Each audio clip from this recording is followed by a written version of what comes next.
Hi there, my name's Max Fellows and I'm bringing to you today the first in the series of what is going to be my weekly updates.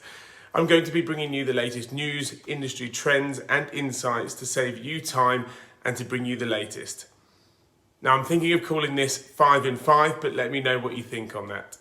If you'd like to know anything more on any of the stories that I've shared, do get in touch with me. You can do so via my socials, leave a comment, or via my website, growthspecialist.co.uk. So our first topic and story for today is Boris Johnson's announcement around the social distancing and measures around the reduced number of 6 in any group at any one time. Now there's a lot of concern and a lot of fear around the impact that this will have on the events industry and gatherings. I'm pleased to say that actually this isn't going to affect that, and you're still allowed to, provided that venues following the social guidelines and also making the necessary precautions are able to have events and gatherings up to 30 people as there were before. Continuing with Boris and the government's legislations and rulings, the furlough scheme is due to end in October. Now that's going to see a fairly harsh cliff edge with an industry that's already been impacted at 20 to 25% of redundancies so far. Without further help and support, this is likely to increase up to anywhere between 70 and 80%. Culture Secretary Oliver Dowden has made his efforts clear in launching his operation and campaign Sleeping Beauty. This is due to raise more awareness, but also help drive footfall back into theatres and live event spaces around the country, ideally before Christmas. Now this is geared towards more so theatres and the arts, but there's also now an inclusion for live events and indoor events included in that. There's hope that they will raise awareness and help drive what would be attention needed for our industry and what we're contributing to the government and the economy. Further to Culture Secretary's efforts and campaign, you would have also seen the recent hashtag and activity around We Make Events.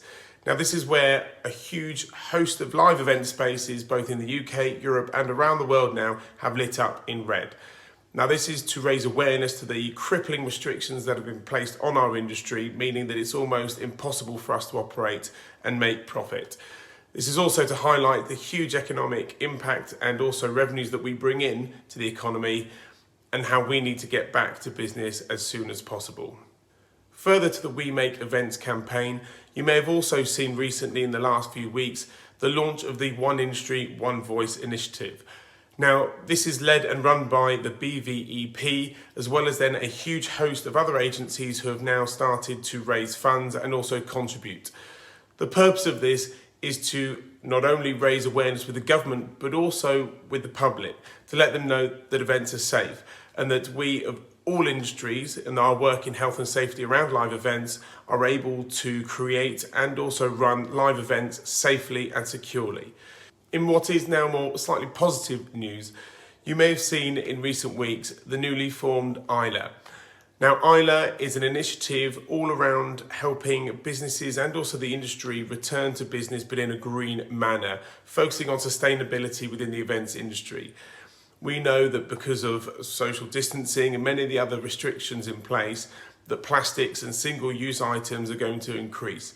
So ILA has been formed by 12 founding agencies to make sure that this initiative really brings attention to and drives forth the whole use of sustainable practices and best practices at that. Finally, there was a recent leadership call hosted by the team at Micebook, which had more than 24 of the industry's top of agencies and the leaders within those.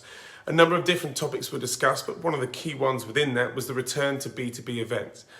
Now, over 66% of the team on that call forecast that they wouldn't see a full return to B2B events until at least 2022. Contrary to that, there seemed to be a return of confidence with the consumer side of things, with a return of live events and in-person in Q1 and Q2 of 2021. Thanks very much for your time. I hope you've enjoyed this quick summary of the news, trends and industry insights for this week. I'll be doing this every week now, and you'll have this in your inbox on a Monday, or I'll share it via social. If you wanted first access, you can put your email in the subscription box at the bottom of my website, which is growthspecialist.co.uk. Thanks again for your time and have a great week. Take care.